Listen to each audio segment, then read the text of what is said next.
Hey guys, welcome back or welcome to my channel. Today we are looking at these Atlas 53-foot intermodal cars that I got at a little shop in Maryland for $110. So let's get them out on the tracks and take a look at them.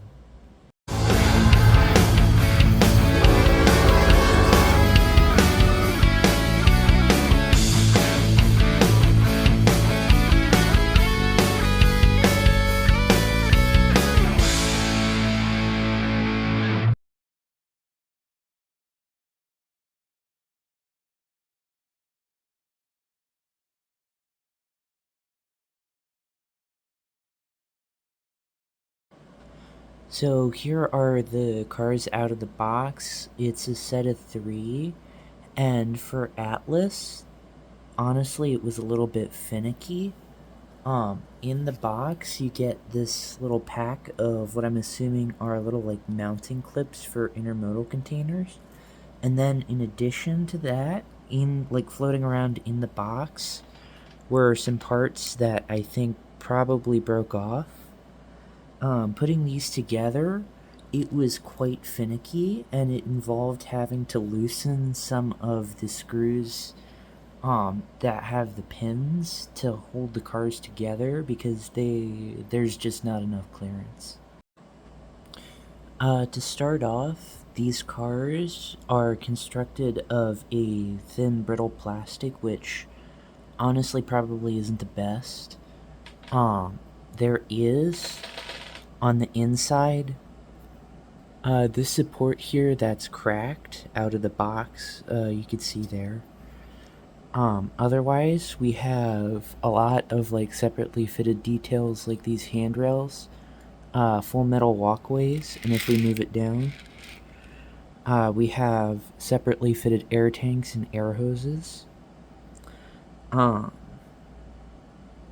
The printing on the sides of the cars are pretty good, though some of it, like these little labels and text, are hard to read.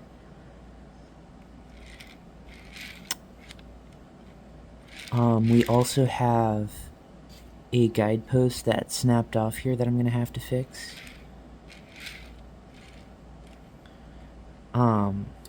Again, more separately fitted details, another air tank, and we have the super finicky pin system in here. I honestly feel like Athearn did a lot better job with that. We'll take a look at the Athearn cars that I have too. And then for this end, we have a separately fitted handbrake. It is a little fragile. So we have the handbrake, and then we have the chain running down, and I like that they actually detailed this. In addition, we have, like, other smaller details, like the little ladder rungs here and handrails, and that's about it. So I applied a little glue to that broken support. So in the meantime, while we're waiting for that to dry, I might as well go over the couplers. Over on the left side of the screen, we have an Atlas U30C in the Reading Beeline service livery, and to the right we have the intermodal cars. The couplers here are quite different.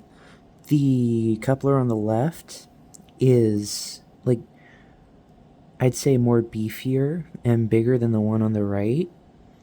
They're both made of plastic, however, which I'm not really a big fan of when other companies like Walters, Broadway Limited, even Bachman are starting to use more metal couplers. So, I might replace them at some point. The couplers have an incredibly short shank, so probably will replace them at some point. There's also the coupler height. Now the U30C might have lower couplers as it's been used more, and these intermodal cars are right out of the box. But it appears that the couplers on the intermodal cars are slightly higher than the ones on the U30C. So let's go ahead, get these cars over to the intermodal yard to fill them up to test them around.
So here they are at the little temporary intermodal yard.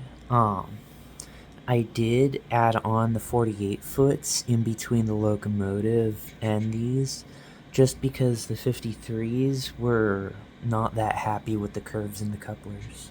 So let's get these intermodal cars loaded with the intermodal containers.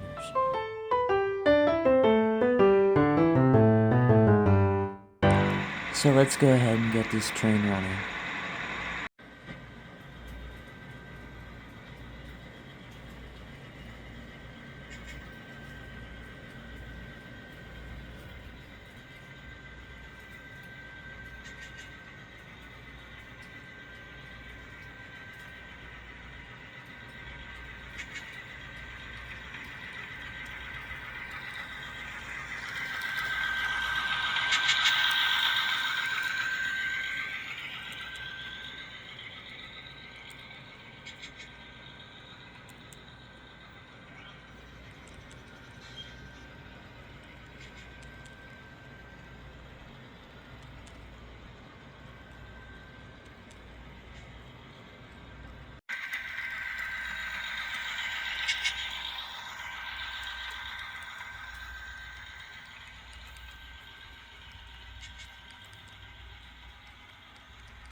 Overall, Atlas did a decent job on these cars. They don't run as well as my Athearn 48-foot ones. They're also a lot more finicky. Another thing that I didn't really like is that Atlas didn't include like an instruction manual like they do with most of their other cars with this. So it was a little confusing trying to figure out how they went together, and I have honestly no idea where those like missing parts are supposed to go, or where the additional parts that came in the little bag are supposed to go. Anyways, that's all that I have for this video. Um, Honestly, these cars, nice detail. I wouldn't necessarily pay $110 for them again. Maybe more like 95-ish, maybe a little less.